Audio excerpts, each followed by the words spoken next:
سورہ الحمزہ۔ ترجمہ: شروع اللہ کا نام لے کر جو بڑا مہربان نہایت رحم والا ہے۔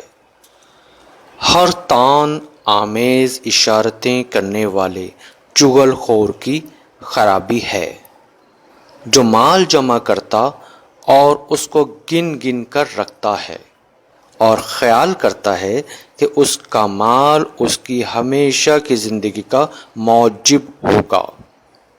ہرگز نہیں، وہ ضرور حتمہ میں ڈالا جائے گا۔ اور تم کیا سمجھے حتمہ کیا ہے؟